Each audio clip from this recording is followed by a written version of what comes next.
You've been exposed to these people. You understand the inner workings of this culture, because to the rest of us, it just seems like absolute madness, criminal madness. And I guess, for those of us that have been, acquiring some precious metals to try to have some sort of safety net when this thing comes down, it just doesn't make any sense. Do you think, based on the person Jon Corzine is, you can't get to that level without being an intelligent person? Do you think that what happened with MF Global was a hit?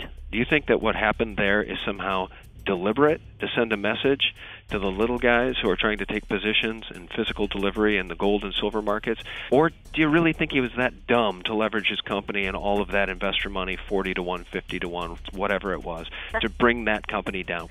I got to augment the term dumb with the idea of this ego that transcends these people, because whether it's Jon Corzine or Lloyd Blankfein or Jamie Dimon or whomever, the type of men that are able to take the bets they take, and in MF Global's case, it was actually on using other people's money, which helps if you have a big ego that thinks that your bets are going to be right, that you're not going to lose money, that you're going to ride out whatever it is you're speculating on, and that you think you're smart, or you think you have the power, or you think you're entitled to win, or whatever it is that culminates in this sort of, power ego that exists in the minds of these people. Maybe Corzine, or probably Corzine, thought that he could ride out the negative trading situation. There's a lot of major firms and a lot of volume in the derivatives markets that are betting on every side of Greece, of Italy, of Spain, of Portugal, and so forth. And their main bet, and whether they can pull it off, has to do with timing. And Corzine's timing relative to the amount of loss he was taking, a margin, MF Global had to put up against those bets to keep in the game, was just bad. Is it dumb or just very egotistical to think you can ride it out? I mean, I think there's that combination. I don't necessarily think it was a hit to the smaller investors with respect to commodities. I think it was, there's certainly a play that was illegal in using their funds to prop up or to make margin calls or whatever on the bets that the main part of the firm was taking. But that notion of doing that, of bringing in the little guy, of using their money to top up positions, again, that goes back to the 20s and troughs when the market was crashing in 1929. It was the little guy that banks like Morgan at the time and Chase at the time and National City, which became Citigroup at the time, were trying to get into the market to top up their bets as they were going sour and to ride out that storm, which ultimately didn't work in MF Global's case. Yeah, so the little guy has no outs here. This is like a poker game where if you can't figure out who the sucker is in a poker game, the sucker's you. In this case, the sucker's the little guy. It generally is, and this is what, any of us who are investing without major pockets and the use of other people's money have to realize that this is a rigged game. There's information that the little guy may think they have, but even if they think they have it, and even if they have more than the next little guy, are last at the table when the trade's being put on, and they're first to get dumped on when it goes sour, and that's just really the way it works, and it's the way it has worked, unfortunately. You can't really outplay the players with a small amount of chips. And so it's sort of geared to be against the little guy in that respect. Absolutely. Well, let me ask you this. A couple of things before we let you go. I have so many questions. I want to talk about your books as well. What advice would you have for the little guy, for those of us, the precious few, the very small percentage of the American populace that is awake to this criminality, paying attention to it, cares about it, understands it, and wants to protect their future for themselves, their family, their 401ks, IRAs, whatever investments people have? How would you suggest people take steps to protect themselves in an environment like this one? Well, I think, and it's hard. I think one thing is to understand that from right now, in this volatile environment, when a lot of these banks are fundamentally insolvent, yet being propped up by various, by the Fed and central banks and so forth, that it isn't the right thing to do to sort of be the hero and try to outplay the market right now. It's honestly better, I believe, to be in cash. And when I say cash, I mean not necessarily in just one bank. If you do have the funds, to sort of divide it and spread it to an extent, to look for places where, you're even in a savings account that actually does pay, a little bit less than zero interest, but you're protected, because I think with the volatility that's going on right now and the flows behind it and the political reasoning that moves it, and the information that is a part of all of that isn't transparent to the little guy, I think that you have to really be in as much cash as possible. And I know people want to invest and think it can grow, but this is really a time to be more protective. If you are in commodities and so forth, and I am one of those who believe that gold and silver and so forth have and should have more value than any of the currencies that will continue to get printed to prop up the insolvency, yet the illusion of health of the banking system globally.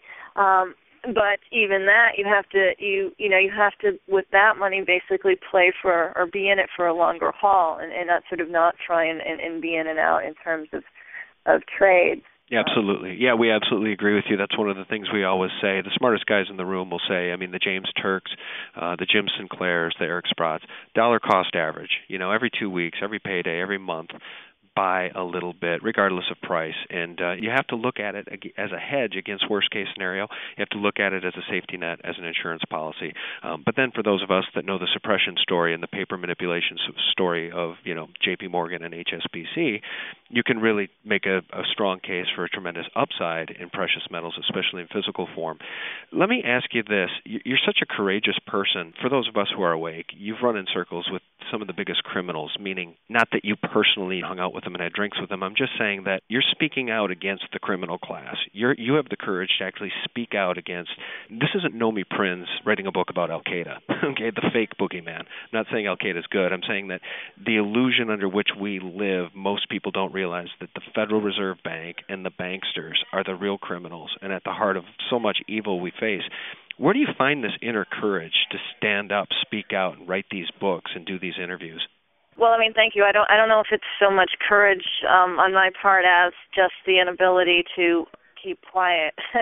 I actually really occasionally do try to walk away from it, but it's really impossible because I think, as you say, there's only a few people who really know the inner workings of how the financial system, including the Fed, including the major banks, including the people that run them, are really killing it for the rest of us. And I think that it's just important. It's necessary. Like, I can't help it, but speak out about it. If my experience, having worked within it, is worth anything, it's worth that. It's worth at least having the understanding of not just the mechanisms, but the personalities that drive them, that use them, that manipulate them, and speaking out. And it does bug me to see these guys, acting sort of as if any economic calamity has nothing to do with them, as if, leverage bets and non-transparent calls and political collusion just is not actually a completely rigging of the entire game and the entire economy. And so I feel like there's so much to continue to, expose and dissect. So I just kind of keep at it. Well, our hat's off to you. It's Lloyd Blankfein who had said that we're doing God's work over there at Goldman Sachs, but the reality is the NOMI Prinses of the world, the truth tellers of the world, they're doing God's work, because if you can save one person from getting crushed by this system, NOMI, you're going to have a special place in heaven. So our hat's off to you. Let's talk about your books before we let you go, because your newest book is a work of fiction. It's called Black Tuesday. How are you so prolific that you can write great nonfiction books like It Takes a Pillage and then just bridge, seamlessly over to fiction like Black Tuesday? Tell me about that, and tell us briefly about the book. Well, it wasn't.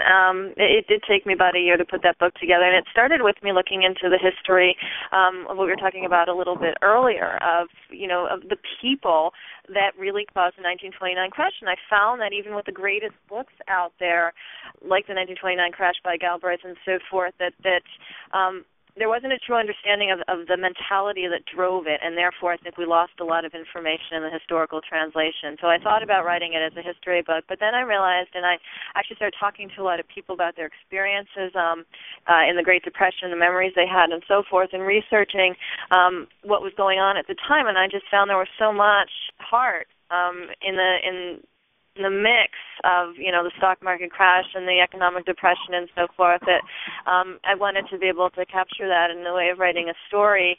And the main character is an immigrant woman who comes over, and she's young and she doesn't know finance, she doesn't know economics, and the world is changing and shifting, and she winds up sort of hooking up with a banker who knows a lot more about what's going on than she'll ever know, but realizing that it's impacting her family on a day-to-day basis, and through all of that, she's just a regular person. And so my idea behind the novel was to write about the human side of being caught up in a world that you can't control, and trying to do what you can one person at a time, and having a life going on while all that's happening. And so that was the impetus for Black Tuesday.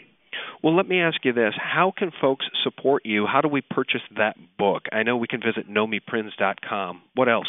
Well, yeah, you can get that book at Amazon, Black Tuesday, and really everything I make on any book goes back into research. It's been a long time since I was in banking, and so, there is a lot to be done, and so that's, reading the books also could be enjoyable as well, and of course my other books are on Amazon and on my site as well.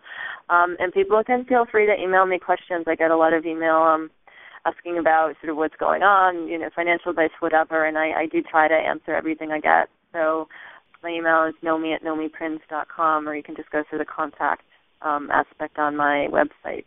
Wow, you are super, super cool. I really appreciate this time. Is there anything that we haven't covered that you think we should touch on before I let you go? I don't know. I think we've covered a lot, and I think that the next few months, few years are going to be as volatile as they have been, because of what we discussed before, because there is just no will to change it from the top. And so I think that, we have to just be aware from the bottom up. Well, very good then. Nomi Prins, thanks so much for your time. We really, truly appreciate it. We appreciate everything that you're doing to fight for truth and to fight for the little guy. Well, thank you. I'm a big fan of SGT now, so I'm really glad we have had this time. Oh, my gosh, I'm blushing. Thank you. Thanks, Nomi. Oh, great. Well, thank you so much, and have a great Thanksgiving. Oh, you too. Happy Thanksgiving. Thanks. Take care. Bye-bye. Well, friends, thanks for all your support. Be sure to check out sgtreport.com for all the latest. Good night.